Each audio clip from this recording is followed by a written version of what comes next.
All right, guys, let's get some MLB plays and props for Monday, May 27th slate of games. Trey, leaderboard, starts off.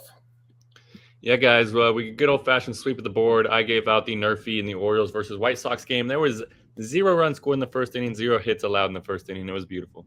Love that. I gave out the Giants on the first 5 money line going against the Mets. They did win that 3-1.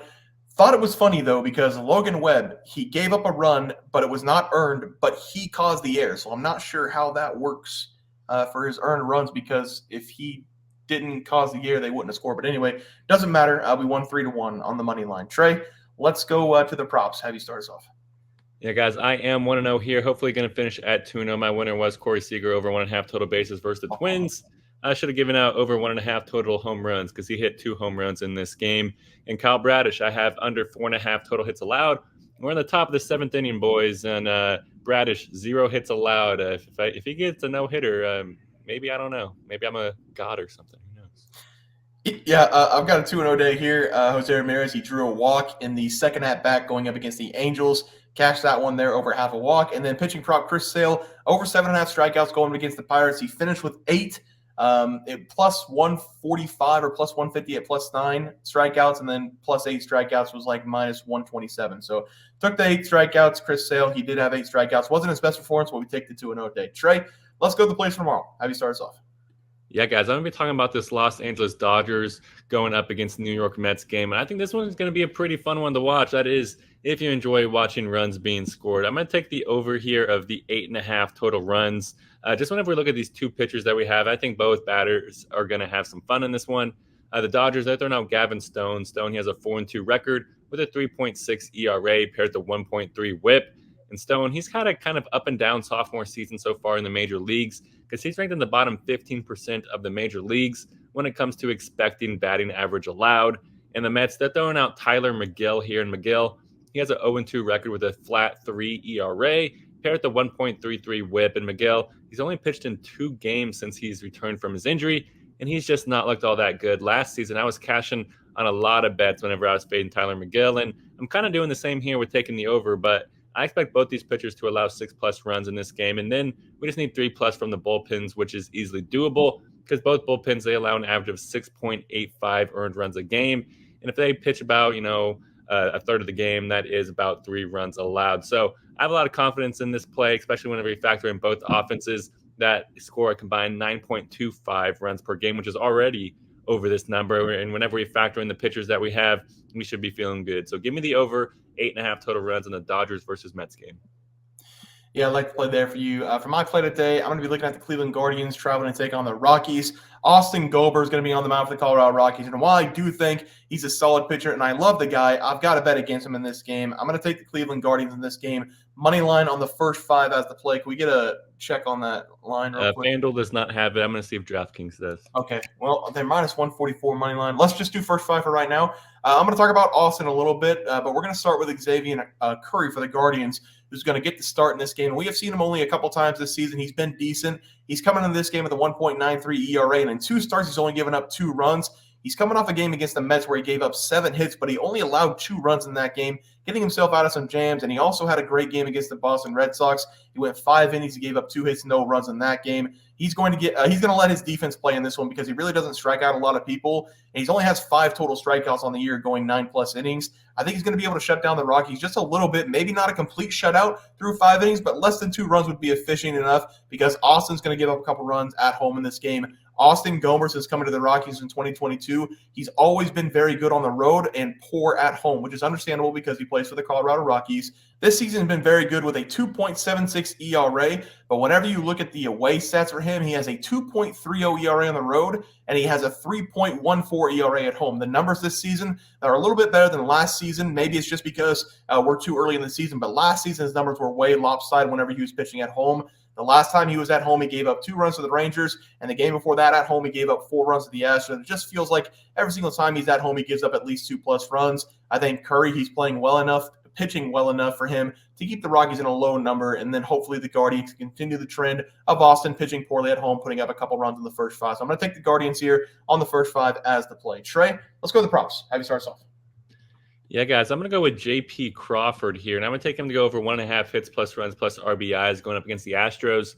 I love this over for JP in this game because we're going to see him have himself a day because I expect him to get a hit and then score a run to give us that cash because Crawford, he's found at the very top of the Mariners batting lineup. So we're going to get a ton of opportunities for him to hit the over here. And I love Crawford's matchup here against the Astros, actually, even though Houston, they're throwing out Framber Valdez, who, in my opinion, has taken a step back this season with a 4.32 ERA and a 1.32 whip. And I expect Crawford just to get a hold of him early in this game because Crawford, he's faced off against Valdez in 20 career at-bats, and Crawford has a 300 batting average and even has a dinger on his register against Valdez. So look for Crawford to come in this game confident with his bat and just power the Mariners offense in this one. Give me JP Crawford to go over 1.5 hits plus runs plus RBIs against the Astros.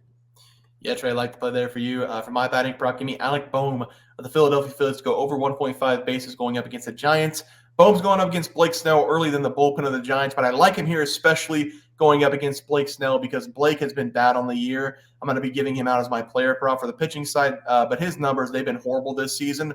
Bohm has been very good for the Philadelphia Phillies. He's been the best bat for them on average this year. The best pitch that Alec is hitting this season is the fastball, and he has one of the best run values in baseball at plus 12, hitting it 404 this season. He also receives that pitch at the plate 29.6% of the time. It's the most thrown pitch that he sees every single game. The big reason I like him in this game going up against Blake Snell is because Blake Snell, his fastball this season has been getting lit up. He's allowing teams to bat 385 against it. He also throws it at a nearly 50% clip every single pitch. You can take all of his other pitches, combine them, add them up, and it still would not be more than he throws his fastball to right-handed hitters. Statistically speaking, Alec Bohm is the 23rd best batter in baseball this season with a 99 batting run value. I think he's going to have a great day in this one, especially because Blake Snell, he's been struggling with his fastball all season long. Give me Alec Bohm here, over 1.5 bases against that fastball as the play. Trey, let's go to the pitching props. Have you start us off?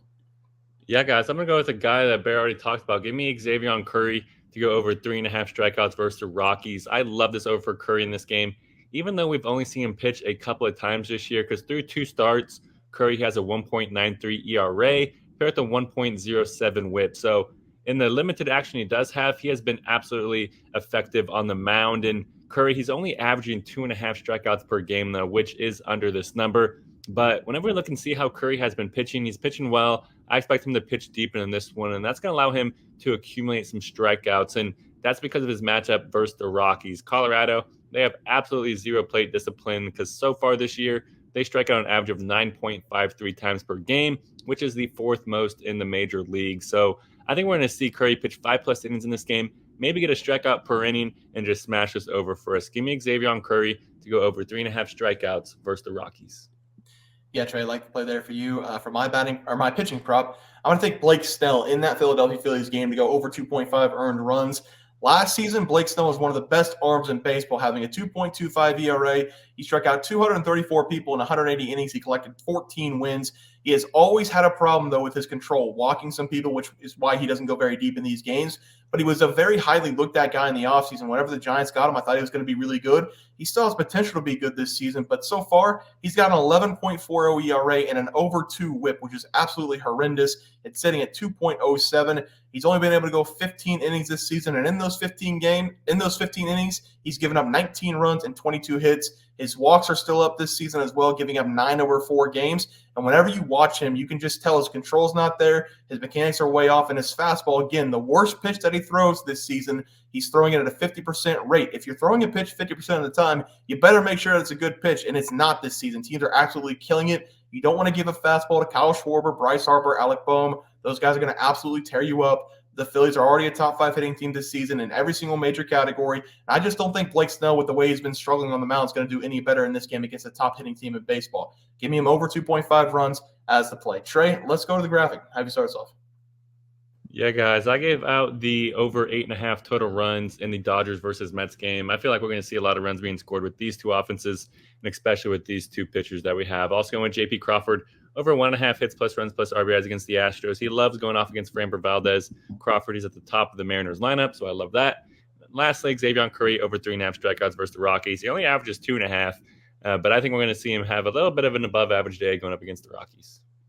Yeah, I'm going to take the Guardians on the first 5 against the Rockies. Again, I'll probably judge that tomorrow morning. I might take a -0.5 on the first 5, depending on what the line is. but I'll make that correction on the next video if I do. And then give me Alec Bohm over 1.5 bases going up against that fastball against Blake Snell, and then Blake Snell over 2.5 earned runs going up against the Phillies. I think the Phillies are going to have a field day with Blake Snell tomorrow. Guys, it's going to do it for the MLB Picks and Props for Monday, May 27th slated games. If you guys enjoy the content, please sure to drop a like on this video and subscribe down below. See you guys next video, and thanks for watching. Super Bowl. We also have 12,000 subs coming right around the bend. We're at 10,200.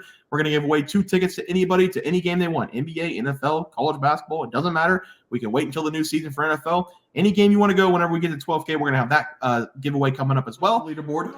We had multiple questions this morning about how to become a member for the YouTube channel. Let's do that really quick tutorial. You're going to go to youtube.com. You're going to go to Bears Profit Plays. You're going to search it in. You're going to hit our thing. There's a join button right just to the right of subscribe. You're going to click that. There's 2 options. You have the Bear Pack for $4.99. That gives you access to YouTube member plays. And then you have the Bear Pack Gold for $7.99 a month.